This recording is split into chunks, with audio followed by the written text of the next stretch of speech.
Our book for today is How Full Is Your Bucket? And it's written by Tom Rath and Maurie Reckmeyer. It's illustrated by Maurie J. How full is your bucket? Felix was putting one of the last blocks on his tower when his little sister came in. "I want to build with you," she said. Felix scowled. "Go away, you're too little." "I'm big. Stay back, you'll knock it over." "I can be very careful. Go play with your baby toys, Anna." Oh, she doesn't think so good about him. Thwack! "Grandpa!" Grandpa shook his head. "Felix, you just dipped from your sister's bucket." Like everyone else, Anna has an invisible bucket. When it's empty, she feels bad. But when it's full, she feels great. Didn't you ever notice your own bucket? Invisible bucket. Sometimes Felix couldn't quite tell when his grandfather was joking. But the next morning, when Felix woke up, there it was, a small gray bucket floating above his head.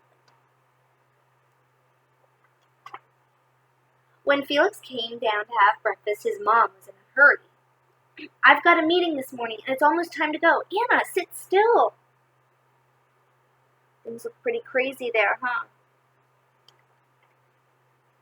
Felix slipped, and choco wheats scattered across the floor. "Felix," yelled his mom, "you should have used the stool to reach that." You see him spilling everywhere? Felix could feel his bucket tip, and big invisible drips spill out. Drip, drip. "Ha ha," Anna laughed as she crunched the cereal with her shoe. Drip. "Get the broom and clean that up before you miss the bus," scolded Mom. With the school bus honking, Felix quickly swept up the choco wheats and grabbed the last blueberry muffin. But before he could even take one bite, Buster jumped up and grabbed the muffin from his hand. Drip. "Hey, look at Felix's new backpack. My baby brother has one just like it." Drip. "Psst, Felix, psst." Drip. "Watch out, Shrimp." Drip. He's not having a good day, is he? It was still morning, and Felix's bucket felt almost empty. There he is. As he watched his classmates walk into the room, he secretly hoped they would trip and fall. That's what it feels like when you have an empty bucket.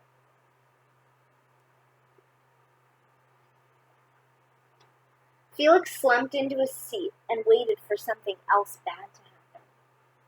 Mrs. Bumblenickel walked slowly up to his desk and handed him a paper. He could hardly bear to look. "Felix, you wrote a wonderful story. Would you please share it with the class?" Felix grinned and felt a big drop land right in his bucket. Drop. Drop, plop, plink, drop. The class grew quiet. They laughed at the right places and oohed at the scary places. When Felix finally read "The End," everyone clapped. Even Emily, who sat next to him and didn't usually like dinosaurs. Felix felt a whole shower of drops land in his bucket. Maybe the day wouldn't be so bad after all. The Gigantosaurus who wanted a pet by me, Felix.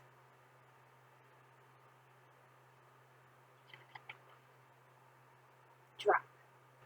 Team captains are Veronica and Felix. Drop. Nice cow. It's a dog. Well, nice colors there, Felix. Cool laser ant backpack, Felix. Drop. His day's looking up, huh? By afternoon, Felix's bucket was nearly full. At recess, when he looked around, Felix suddenly realized that his grandpa was right. Everyone else had a bucket, too.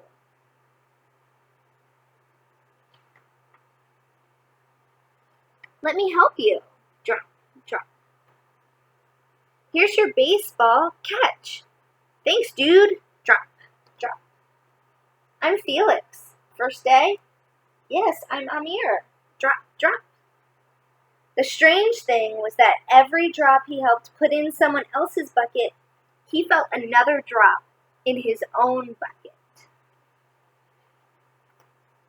When Felix burst in the door after school, he shouted, "You were right, Grandpa. I do have a bucket, and I understand how it works." But then he saw Anna's torn doll. "Bad dog," he almost scolded. But then he thought, dogs might have invisible buckets too. "Your doll will be okay, Anna," said Felix. "Mom will fix her. Look at her crying." "Until then, do you want to help me build the tallest building in the world with my blocks?"